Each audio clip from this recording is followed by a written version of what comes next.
नमस्कार। आज हम डिस्कस करेंगे HPSSC का प्रीवियस पेपर। जो HPSSC का प्रीवियस पेपर है, इसका आज हम हिस्ट्री का सेक्शन जो है वो डिस्कस करेंगे और डिटेल से डिस्कस करेंगे, ताकि आपको जो है आपके आने वाले एग्जाम्स में हेल्प मिल सके, चाहे वो जूनियर ऑफिस असिस्टेंट का एग्ज़ाम हो या फिर कोई और एग्ज़ाम हो। जूनियर ऑफिस असिस्टेंट 965 का एग्ज़ाम अभी बहुत नज़दीक है, तो उसके लिए हम कोशिश करेंगे कि जितना भी क्वेश्चंस यहाँ से बनते हैं ना हमारे, उन सभी को एक वाइड सिनेरियो में हम डिस्कस कर सकें, ताकि ज़्यादा रिवीजन आपका हो सके और एग्ज़ाम में हेल्प मिल सके। क्वेश्चन नंबर 148 से अभी हम स्टार्ट करेंगे। बोलते हैं Pulakeshin second was contemporary of. तो पुलकेशिन सेकंड किसका समकालीन था? ये जो पुलकेशिन सेकंड था, ये हर्षवर्धन का समकालीन था। ऑप्शन डी सही आंसर है। अब देखो, ये क्वेश्चन आपने नहीं भी पढ़ा होगा तब भी आप इसको सॉल्व कर देंगे। क्यों सॉल्व कर देंगे? क्योंकि आपने क्या क्वेश्चन पढ़ा है? आपने ये क्वेश्चन पढ़ा है कि पुलकेशिन सेकंड और हर्षवर्धन के बीच में युद्ध हुआ था। तो ये दोनों ऑब्वियसली कंटेम्प्रेरी हुए, तभी इनके बीच में युद्ध हुआ। अब इनके बीच में युद्ध हुआ था, क्वेश्चन बनता है कि ये कौन सी नदी के किनारे हुआ था? नर्मदा नदी के किनारे जो था ये युद्ध हुआ था। अभी यहाँ से एक और क्वेश्चन ध्यान रखिए। यहाँ से ये क्वेश्चन बनता है एक इंपॉर्टेंट एग्जाम में कि हर्षवर्धन का युद्ध किसके साथ हुआ था? पुलकेशिन सेकंड के साथ हुआ था, या फिर पुलकेशिन सेकंड का युद्ध किसके साथ हुआ था? ये हर्षवर्धन के साथ हुआ था। दूसरा आपने क्या ध्यान रखना है कि ये जो आपका हर्षवर्धन था, हर्षवर्धन के कार्यकाल के दौरान एक चीनी यात्री ने भी यात्रा की, जिसका नाम था हेन त्सांग। हेन त्सांग जो था वो हर्षवर्धन के कार्यकाल के दौरान आया, और इसने ये जो हेन त्सांग था, इसने बहुत सारे इंडिया के प्लेसेस को विजिट किया था, अलग अलग प्लेसेस को विजिट किया था। पुलकेशिन सेकंड कौन से वंश का शासक था? तो ये चालुक्य वंश का शासक हुआ करता था। ये भी आपने ध्यान रखना है। नर्मदा नदी चालुक्य युद्ध इनके बीच में हुआ हर्षवर्धन के साथ। तो ये सारे क्वेश्चन यहाँ से बने, बस इतना ही ध्यान रखिए। और अशोक ऑप्शन में दिया गया है। अशोक की बैटल ऑफ कलिंग 261 ईस्वी पूर्व हुई थी, वो आपने ध्यान रखना है। यहाँ पर समुद्रगुप्त दिया गया है। समुद्रगुप्त को किस नाम से जाना गया? समुद्रगुप्त को जो था वो V.A. स्मिथ के द्वारा भारत का नेपोलियन भी कहा गया। ये क्वेश्चन आपने यहाँ पर ध्यान रखना है। चंद्रगुप्त मौर्य यहाँ पर ऑप्शन में दिया गया है, तो आपने ये भी ध्यान रखना है कि चंद्रगुप्त मौर्य ने जो था वो मौर्य साम्राज्य की स्थापना की थी। इन्होंने जो था वो, इनके जो गुरु थे उनका नाम था चाणक्य। चाणक्य की सहायता से इन्होंने स्थापना की थी। ये सारे क्वेश्चंस यहाँ से हो गए। 149 क्वेश्चन देखिए। बोलते हैं बलबन्स ग्रेटेस्ट अचीवमेंट वॉज। तो बलबन की जो सबसे सर्वोच्च सिद्धि मानी जाती है वो क्या मानी जाती है? सबसे बड़ी अचीवमेंट इसकी क्या मानी जाती है? इसकी सबसे बड़ी अचीवमेंट मानी जाती है establishment of peace and security. तो इसने शांति और सुरक्षा की स्थापना की थी। ये इसकी सबसे बड़ी अचीवमेंट में से एक है। अगर हम बलबन की बात करें तो बलबन के बारे में जानना इंपॉर्टेंट है। बलबन जो था ना, ये गुलाम वंश का शासक हुआ। अब ये गुलाम वंश का शासक हुआ। इल्तुतमिश का नाम आपने सुना है ना, इल्तुतमिश का नाम। तो इल्तुतमिश का दास हुआ करता था बलबन।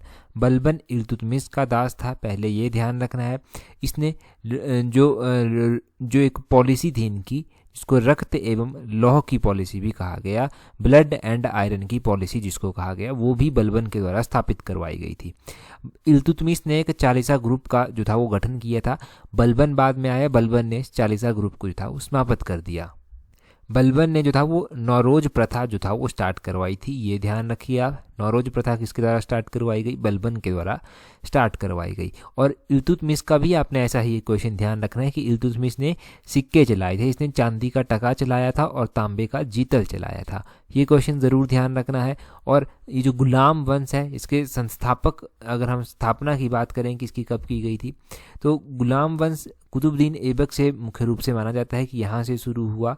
कुतुबुद्दीन ऐबक ने जो था वो कुतुब मीनार की नींव रख दी थी और इल्तुतमिश ने उसको पूरा करवाया था। ये भी साथ में जोड़ लीजिए आप यहाँ पर। और इसी तरह बाद में खिलजी वंश आ गया। खिलजी वंश की स्थापना फिरोज शाह खिलजी ने की थी। फिर तुगलक वंश आ गया। गियासुद्दीन तुगलक के द्वारा तुगलक वंश की स्थापना की गई थी। आगे चलता रहा सिनेरियो इसी तरह धीरे धीरे। 150 क्वेश्चन देखिए, मोस्ट इंपॉर्टेंट क्वेश्चन है। बोलते हैं the sage who is said to have Aryanist South Indian. तो बोलते हैं किस ऋषि को दक्षिण भारत का आर्यमय कहा जाता है? दक्षिण भारत का, साउथ इंडिया का आर्यमय किसको कहा जाता है? ये कहा जाता है आपके किसको? अगस्त्य ऋषि को। ऑप्शन डी सही आंसर है। अगस्त्य ऋषि का नाम आपने ध्यान रखना है। अगस्त्य ऋषि का नाम आपने कहाँ पर सुना हुआ? ये जो हम जब ट्रेडिशनल इंडियन मेडिसिन की बात करते हैं ना, तो उसके फादर भी जो है वो अगस्त्य ऋषि को कहा जाता है। ये साथ में ध्यान रखिए। अगस्त्य ऋषि ने जो था वो पहला तमिल ग्रामर, जिसका नाम था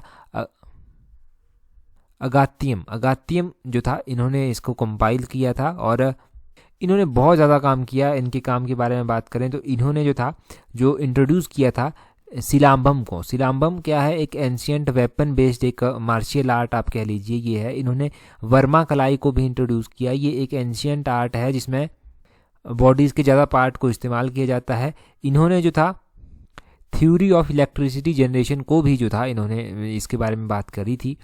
तो ये सारी चीज़ें ना अगस्त्य ऋषि के ने जो था वो की थी।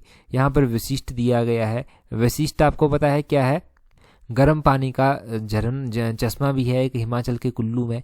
और विश्वामित्र की बात करें तो हिमाचल जीके में आपने विश्वामित्र का नाम पढ़ा है। औदुंबर जो है, औदुंबर विश्वामित्र के वंशज थे ऐसा कहा जाता है। तो ये सारे नाम आपने कहीं ना कहीं पर ज़रूर पढ़े होते हैं, बस इनको एक बार कंपाइल करके एक जगह इकट्ठा करना होता है दिमाग में अपने। वो भी 151 क्वेश्चन देखिए, बोलते हैं who consolidated the Mughal empire and give it a unique multi religious culture. तो बोलते हैं किसने मुगल साम्राज्य को समेकित किया तथा उसे एक अद्वितीय बहु धार्मिक संस्कृति प्रदान की। तो एक मुगल शासक ऐसा हुआ जिसने मुगल साम्राज्य को जो था वो समेकित किया। उसने जो था आप कह सकते हैं कंसोलिडेट किया उसने मुगल एम्पायर को, और उसे जो था एक अद्वितीय बहुधार्मिक संस्कृति प्रदान की। तो उसका क्या नाम था? अगर उस हम मुगल शासक की बात करें तो वो था अकबर। ऑप्शन ए जो है वो सही आंसर है। अकबर, जब भी रिलीजन की बात होती है ना तो अकबर का नाम मुगलों में सबसे पहले आ जाता है। क्यों आता है? क्योंकि इसने ना धर्मों को लेकर इतनी कट्टरता नहीं दिखाई। इसने सभी धर्मों को थोड़ी प्रायोरिटी देकर बराबर बराबर रखकर जो था वो चल पड़ा। मुगल तो आपको पता था मुस्लिम थे, परंतु इन्होंने ऐसा नहीं था कि किसी धर्म के साथ कोई पक्षपात किया। खासकर अकबर ने किसी धर्म के साथ कोई पक्षपात नहीं किया। अकबर ने थोड़ा अच्छा काम करने की कोशिश की। इसने जैसे कि दीन-ए इलाही की स्थापना कराई। इस दीन-ए इलाही में क्या होता था, सभी धर्मों के बीच में एक सामंजस्य बिठाया जा सके, उनके बीच में एक कोई गैप ना रहे, कोई सीमा ना रहे, उसके लिए इसने इसकी स्थापना की। 1582 में इसने दीन-ए इलाही की स्थापना की थी। इसने इसी तरह इब्दाद खाने की स्थापना भी की थी। इब्दाद खाने की स्थापना जब इसने की थी तो उस टाइम सिर्फ इस्लाम धर्म के ही लोगों को यहाँ पर आमंत्रित किया जाता था। और उसके बाद इसने क्या किया, उसके बाद इसने सभी धर्मों के विद्वानों को जो था यहाँ पर आमंत्रित करना स्टार्ट किया, और एक धर्म संसद यहाँ पर हुआ करती थी। इसी के कार्यकाल के दौरान नवरत्न भी हुए। नवरत्नों में ऐसा नहीं था कि कोई एक ही था, इसमें बिरबल भी थे तो अबुल फजल भी थे, फेजी भी थे तो तानसेन भी थे, टोडरमल भी थे तो मुल्ला दो प्याजा भी थे, राजा मानसिंह भी थे, राजा मानसिंह राजपूत हुए तो अब्दुल रहीम खानखाना भी हुए, हकीम हुमाम भी थे। तो ऐसा नहीं था कि इसने सिर्फ अपने ही धर्म को प्रायोरिटी दी, इसने सभी धर्मों को रखा अपने नवरत्नों में भी। इनके नाम आपने ध्यान रखने हैं। इसके कार्यकाल के दौरान हल्दी घाटी की लड़ाई हुई 1576 में, ये पता होना चाहिए। इसी के कार्यकाल के दौरान पानीपत की दूसरी लड़ाई हुई थी। 1556 में पानीपत की दूसरी लड़ाई हुई थी। बहुत बार चीज़ें रिवाइज की हैं। 152 देखिए, बोलते हैं Champaran Satyagraha was started by Mahatma Gandhi in which year. तो महात्मा गांधी जी के द्वारा आपको पता था चंपारण सत्याग्रह सबसे पहले इंडिया में चलाया गया था। अब जो चंपारण सत्याग्रह चलाया गया था, पूछते हैं कौन से ईयर में चलाया गया था? 1917 में, 1917 में ये चलाया गया था। 1917 में जो था चंपारण सत्याग्रह चलाया महात्मा गांधी जी ने। हुआ इस तरह से था कि एक चंपारण के एक किसान हुआ करते थे जिनका नाम था राजकुमार शुक्ल। राजकुमार शुक्ल ने गांधी जी से मुलाकात की और गांधी जी को चंपारण की समस्याओं के बारे में बताया कि ऐसी ऐसी समस्याएं यहाँ पर चली हुई हैं, और उन्हें कहा, गांधी जी को कहा कि आप चंपारण आइए और लोगों का साथ दीजिए, लोगों को जो है इस समस्या से निजात दिलाइए जो 3 कठिया समस्या थी। तो गांधी जी के समझ में बात आ गई, फिर उन्होंने ये सब किया, उन्होंने चंपारण सत्याग्रह किया। सबसे पहला ये एक उनका आंदोलन भी था, ये इंडिया में ख़ास तौर पर। और उसके बाद उन्होंने 1918 में अहमदाबाद मजदूरों के लिए आवाज़ उठाई। उसके बाद उन्होंने खेड़ा सत्याग्रह 1918 में, रॉलेट एक्ट का भी उन्होंने विरोध किया। फिर बाद में चलकर उन्होंने 1920 में असहयोग आंदोलन की स्थापना कर दी। चौरी चौरा की घटना जैसे ही 1922 में हुई, ये इनको बड़ी ही ठेस पहुंची इस तरह से, क्योंकि ये अहिंसा को नहीं मानते थे। और चौरी चौरा में क्या हुआ था, चौरी चौरा में जो था भीड़ इकट्ठी हुई, वो भीड़ बहुत ही गुस्से में थी और उन्होंने पुलिस के 22 जवानों को अंदर ही जला डाला था, पुलिस स्टेशन के अंदर ही। 1922 में ये घटना हुई, यहाँ से ये बड़े इनको ठेस पहुंची। तो उन्होंने असहयोग आंदोलन को वापस ले लिया। फिर बाद में चलकर डांडी मार्च हुआ। डांडी मार्च जो था वो 1930 में हुआ था। 12 मार्च 1930 को स्टार्ट हुआ था, 6 मार्च 1930 तक चला था। फिर गोलमेज सम्मेलन हुए। गोलमेज सम्मेलनों में भी सेकंड जो गोलमेज सम्मेलन था, जिसको आप सेकंड राउंड कॉन्फ्रेंस टेबल भी कहते हैं, उसमें गांधी जी ने भाग लिया 1932 में। बीच में महात्मा गांधी इंडियन नेशनल कांग्रेस के प्रेसिडेंट भी बने थे। कौन से ईयर में बने थे? तो गांधी जी जो था वो 1924 में बेलगांव कर्नाटक में ये सेशन हुआ था, यहाँ पर ये प्रेसिडेंट बने। तो ये सारे चीज़ें आप ध्यान रखिए। अगला क्वेश्चन देखिए। अगले क्वेश्चन में बोलते हैं which was the birth place of Guru Nanak. तो गुरु नानक जी का बर्थ प्लेस पूछा गया है। गुरु नानक जी के बर्थ प्लेस की बात करें तो इनका जन्म जो था वो तलवंडी में हुआ था। ऑप्शन सी सही आंसर है, तलवंडी में इनका जन्म हुआ था। और आपने ध्यान रखना है कि गुरु नानक जी जो था ये सिख धर्म के प्रवर्तक इनको कहा जाता है। इनके बाद गुरु अंगद आए, जिन्होंने गुरुमुखी लिपि की स्थापना की, या फिर गुरुमुखी लिपि को इंट्रोड्यूस किया। गुरु अमरदास आए। गुरु अमरदास ने भी वो थोड़े काम किए, जैसे कि उन्होंने सती प्रथा को लेकर आवाज़ उठाई, जो पर्दा प्रथा उस टाइम चली हुई थी उसको लेकर आवाज़ उठाई। गुरु अमरदास आए। उसके अमरदास के बाद गुरु रामदास आए, इन्होंने अमृतसर शहर की स्थापना कर दी। गुरु अर्जन देव, गुरु हरगोविंद, गुरु हर राय, गुरु हरकिशन, गुरु तेग बहादुर, गुरु गोविंद सिंह, ये सारे गुरु इस तरह से आए। और जो अंतिम गुरु आए गुरु गोविंद सिंह, इन्होंने खालसा पंथ की स्थापना की। और आपने ध्यान रखना है कि गुरु नानक जी का जन्म हुआ कब था? 1469 में इनका जन्म हुआ था। और ये तलवंडी लाहौर पाकिस्तान के समीप जो है वो स्थित है, ये ध्यान रखना है। उस टाइम तो इंडिया एक ही होता था, उस टाइम इंडिया में ये नहीं था, पाकिस्तान इंडिया नहीं था, भारत नहीं था, तो उस टाइम भारत ही हुआ करता था। तो इस तरह से दो देश नहीं थे, तो ये पता होना चाहिए। अगला क्वेश्चन देखिए। बोलते हैं who founded the Banaras Hindu university. ये जो बनारस हिंदू यूनिवर्सिटी थी, इसकी स्थापना कब की, किसने की, पूछा गया है कि किसने इसकी स्थापना की। अगर हम बनारस हिंदू यूनिवर्सिटी की स्थापना की बात करें तो इसकी स्थापना मदन मोहन मालवीय जी के द्वारा की गई थी। ऑप्शन बी जो है वो सही आंसर होगा। अब बनारस हिंदू यूनिवर्सिटी के बारे में, मदन मोहन मालवीय जी के बारे में क्वेश्चन पूछे जाते हैं, तो उन क्वेश्चंस को हम यहाँ से डिस्कस कर लेते हैं, ताकि ये तो आसान सा क्वेश्चन तो आपका कवर हो ही जाए, बाकी मिलते जुलते क्वेश्चन भी कवर हो जाए। ये जो मदन मोहन मालवीय थे ना, इनका जन्म हुआ था 1861 में। इलाहाबाद जो प्रयागराज के नाम से जाना जाता था, वहाँ पर इनका जन्म हुआ था, उत्तर प्रदेश में। इन्होंने बनारस हिंदू यूनिवर्सिटी, जिसको BHU कहा जाता है, स्थापना की 1916 में। ये ध्यान रखिए। इन्होंने सत्यमेव जयते का जो नारा था उसको इन्होंने पॉपुलराइज किया। सत्यमेव का नारा तो बहुत पुराना है, सत्यमेव जयते का नारा तो उपनिषद से लिया गया है, मुंडका उपनिषद से ये लिया गया है, तो ये बहुत पुराना है। इसको इन्होंने पॉपुलर किया। और यही टर्म जो है नेशनल मोटो भी है इंडिया का। अभी रविंद्रनाथ टैगोर के साथ इनके अच्छे रिलेशंस रहे, मानते थे रविंद्रनाथ टैगोर को, तो रविंद्रनाथ टैगोर के द्वारा इन्हें महामाना का टाइटल दिया गया। और इन्हें कर्म योगी भी कहा जाता है। कई बार पूछा जाता है which of the following is known as karma yogi, तो कर्म योगी भी मदन मोहन मालवीय जी को कहा जाता है, ये ध्यान रखना आप। और जब 1906 में हिंदू महासभा की स्थापना हुई थी, तो उसमें भी इन्होंने अपना योगदान जो था वो दिया था। इन्हें देखो, इन्हें भारत रत्न दिया गया, परंतु मरणोपरांत जो था इन्हें दिया गया। 1946 में तो इनकी मृत्यु हो गई थी, परंतु भारत रत्न इन्हें बहुत लेट दिया गया। 2014 में जो था इन्हें क्या किया गया, भारत रत्न दिया गया। तो जो कंट्री का हाईएस्ट सिविलियन अवार्ड होता है वो 2014 में इनको मिला, बहुत लेट जाकर मिला, ये ध्यान रखना। 51 क्वेश्चन देखिए। बोलते हैं Muslim League first demand partition of India in. तो ये क्वेश्चन हमने अलग अलग एग्जाम्स में पहले भी पढ़ा है कि मुस्लिम लीग ने पार्टीशन ऑफ इंडिया की डिमांड सबसे पहली बार कब की थी। इन्होंने सबसे पहली बार जो पार्टीशन की बात की थी वो 1940 में की थी। कब की थी? ऑप्शन सी 1940 में की। 1940 में जो इंडियन नेशनल कांग्रेस का सेशन हुआ था वो रामगढ़ में हुआ था, और मौलाना अबुल कलाम आज़ाद ने इसकी अध्यक्षता की थी। यहाँ पर आप एक टर्म पढ़ रहे हैं मुस्लिम लीग, तो कुछ लोगों ने तो इसको सॉल्व कर दिया होगा कि मुस्लिम लीग की स्थापना कब की गई, कुछ लोग याद कर रहे हैं। तो मैं बता दूं कि मुस्लिम लीग की स्थापना 1906 में की गई थी। 1906 में इसकी स्थापना की गई। और 1906 का जो इंडियन नेशनल कांग्रेस का जो सेशन था वो भी इम्पोर्टेंट है। वो कहाँ पर हुआ था सेशन? 1906 का सेशन जो था वो कलकत्ता में हुआ था, और दादा भाई नौरोजी ने इसकी अध्यक्षता की थी। तो ये क्वेश्चन यहाँ से ध्यान रखना। अगले क्वेश्चन में बोलते हैं which is not a form of Gandhian satyagraha. तो गांधीयन सत्याग्रह का स्वरूप नहीं है, इनमें से कौन सा नहीं है। अगर हम गांधीयन सत्याग्रह की रूप की बात करें तो देखो सबसे पहले से बात करते हैं, non cooperation movement Gandhi ji के द्वारा चलाई गई थी, तो ये इनके सत्याग्रह का टाइप था। सिविल डिसोबीडियंस मूवमेंट भी चलाई गई, तो ये भी इनके सत्याग्रह का टाइप था। गांधी जी हिंसा के ऊपर जोर नहीं देते थे, वो अहिंसा को मानते थे, तो उनका भूख हड़ताल के ऊपर, हंगर स्ट्राइक के ऊपर भी काफ़ी जोर रहता था।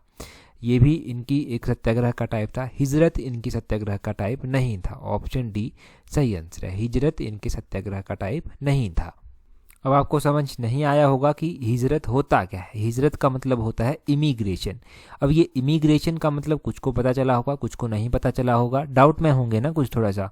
हिजरत ये समझ लीजिए आपकी एक जगह से दूसरी जगह को चले जाना, जहाँ के वो परमानेंट रेजिडेंस नहीं है वहाँ के जाकर परमानेंट रेजिडेंस बन जाना। ये दो जगह हैं, ए जगह है, बी जगह है। आप ए जगह में रहते हैं ना, मान लीजिए आप ए जगह में रहते हैं। अब इमिग्रेशन अगर आपको करनी है तो आप ए से बी में चले जाएंगे। ए में ही आपका जन्म हुआ था, ए में ही आपके पेरेंट्स रहे थे, उनके भी आपके भी ग्रैंड पेरेंट्स यहीं पर रहे थे, परंतु आपने जब बी में चले गए तो आप इमिग्रेंट बन गए, उसको हिजरत कहा। तो ये इनका टाइप नहीं था। आगे बोलते हैं क्वेश्चन में, बहुत ही आसान क्वेश्चन है। बोलते हैं who was the governor general when great mutiny of 1857 broken out. तो बोलते हैं 1857 का जब महान विद्रोह हुआ तो उस टाइम गवर्नर जनरल कौन थे। देखो 1857 का जब ये युद्ध हुआ था या फिर विद्रोह हुआ था आप कह लीजिए, इसमें जो गवर्नर जनरल थे वो उस टाइम लॉर्ड कैनिंग हुआ करते थे। ऑप्शन सी सही आंसर है। लॉर्ड कैनिंग का कार्यकाल बहुत इंपॉर्टेंट रहा इंडियन हिस्ट्री में। क्यों मैं कह रहा हूँ कि इंपॉर्टेंट रहा, इनसे पहले डलहौजी हुआ करते थे, लॉर्ड डलहौजी। तो 1857 का विद्रोह जब हुआ तब लॉर्ड कैनिंग आ गए थे और इन्हीं को पहला वाइसराय भी कहा गया। 1857 के विद्रोह के टाइम तो ये थे ही। जब 1854 में वुड्स डिस्पैच कमीशन आया था तो उस टाइम भी यही थे, ये ध्यान रखिए। लॉर्ड रिपन ऑप्शन में दिया गया है। लॉर्ड रिपन के बारे में आप क्या पढ़ते हैं, इनके बारे में पढ़ते हैं कि 1872 में पहली बार जो वास्तविक या कंप्लीट जनगणना आप कह लीजिए वो इनके कार्यकाल के दौरान हुई। इन्होंने पहला फैक्ट्री अधिनियम जो था वो लाया था, 1881 में इसको पारित करवाया था। वर्नैकुलर प्रेस एक्ट जो लॉर्ड लिटन के टाइम में पास किया गया था, इसको इन्होंने क्या किया था, इसको इन्होंने समाप्त कर दिया था। और लॉर्ड डलहौजी की बात करें तो लॉर्ड डलहौजी की जो लैप्स यानी कि लैप्स की जो नीति थी, जिसमें एक अगर किसी भी राज्य का कोई वास्तविक चिराग नहीं है, वास्तविक कोई उसका शासक नहीं है, तो उसको गोद लेने का अधिकार नहीं देते थे, ये उसको अपने अधीन कर लेते थे, जिसको व्यपगत का सिद्धांत कहा गया। इन्हीं के कार्यकाल के दौरान अच्छे काम किए गए। पहली रेलवे लाइन जो 1853 में चली वो इनके कार्यकाल में चली, ये बॉम्बे से थाने तक चली थी। दूसरी रेलवे लाइन 1854 में इन्होंने चलवा दी, ये भी जो था वो इन्हीं के कार्यकाल के दौरान चली थी। लॉर्ड हार्डिंग की बात करें तो लॉर्ड हार्डिंग का कार्यकाल जो है वो किस तरह से देखेंगे आप। लॉर्ड हार्डिंग जो थे इनके कार्यकाल के दौरान पहला एंग्लो सिख युद्ध हुआ 1846 से 1848 के बीच में, तो यही एक इनके कार्यकाल के दौरान जो था वो कुछ इंपॉर्टेंट था। और ज़्यादा तो नहीं, बस इतना याद रख लीजिए। अब आपको पता है पेपर नज़दीक आ रहा है तो थोड़ा थोड़ा हिंदी इंग्लिश के ऊपर भी देख लेते हैं। अगर एक दो नंबर आपसे आपके 1 मिनट में ठीक हो जाएं, 1 मिनट का थोड़ा सा वीडियो देख के ठीक हो जाएं तो अच्छी बात है। गर्म का विशेषण 167 में पूछा गया है। गर्म का विशेषण गर्मी है और ये एक बार एग्जाम में इसके अलावा भी पूछा जा चुका है, ये ध्यान रखना है। 168 में बोलते हैं सगुण में उपसर्ग पूछा गया है। सगुण में कौन सा उपसर्ग है, इसमें उपसर्ग जब आपसे पूछा गया है तो स उपसर्ग इसमें आएगा। ऑप्शन ए जो है वो सही आंसर है। कान का पर्यायवाची इसमें पूछा गया है, कान का पर्यायवाची कर्ण होता है। ऑप्शन बी जो है वो सही आंसर है। कान के पर्यायवाचियों में क्या किया जाता है, कर्ण आ जाता है, श्रवण आ जाता है, श्रव आ जाता है, श्रुति पटल आ जाता है, वचोग्रह आ जाता है, स्रोत आ जाता है। ये सारे कान के पर्यायवाची हैं, ये ध्यान रखना है। और आगे है जी मुहावरा आपके पास, चोली दामन का साथ। मुहावरे का अर्थ क्या होगा, चोली दामन का साथ, मुहावरे का अर्थ है पक्का साथ। कहते हैं ना कि इनका तो चोली दामन का साथ है, तो मतलब पक्का साथ है इनका। आगे इंग्लिश के देखिए कुछ फिल इन दी ब्लैंक दिए गए हैं आपके पास। बोलते हैं 136 में बोलते हैं would you mind dash to the principal how the trouble started. तो 136 का क्या होगा, 136 का होगा would you mind. Option D सही आंसर होगा, explaining to the principal how the trouble started. 137 में बोलते हैं when the morning the murder was discovered. तो व्हेन द मॉर्निंग केम होगा, ये हमने पहले भी डिस्कस किया हुआ है, केम। 138 में बोलते हैं he did not register his dash to the proposal. तो 138 का होगा he did not register his dissent. Option D जो है वो सही आंसर है, डिसेंट टू द प्रपोजल। एक क्वेश्चन आपसे पूछ लेते हैं अभी, जो आप कमेंट करके जो है वो बताएंगे। क्वेश्चन इंपॉर्टेंट है, बहुत इंपॉर्टेंट है। तो क्वेश्चन इस तरह से है कि ऋग्वेद के किस मंडल से जो है वो गायत्री मंत्र लिया गया है। गायत्री मंत्र आप पढ़ते हैं, पूजा करते हैं, तो गायत्री मंत्र जो है वो ऋग्वेद के किस मंडल से लिया गया है, ये आपने कमेंट करके बताना है। बहुत बार हमने डिस्कस किया हुआ है। और टेलीग्राम पर अगर आपने अभी तक भी ज्वाइन नहीं किया है, क्योंकि वहाँ पर आपको सारी इंपॉर्टेंट अपडेट मिल जाती हैं एग्जाम पॉइंट ऑफ व्यू से, तो टेलीग्राम पर ज्वाइन करने के लिए अपना टेलीग्राम ओपन करना, वहाँ से सर्च करना @allexam31। इस तरह से आपको हमारा टेलीग्राम चैनल जो है वो मिल जाएगा। टेलीग्राम पर जुड़ जाइए अगर अभी तक नहीं जुड़े हैं। आने वाले एग्जाम्स में डेफिनेटली आपको हेल्प मिलेगी, जैसे कि पहले भी मिलती रही है। So that's all for today. Thank you very much for watching and listening it very patiently.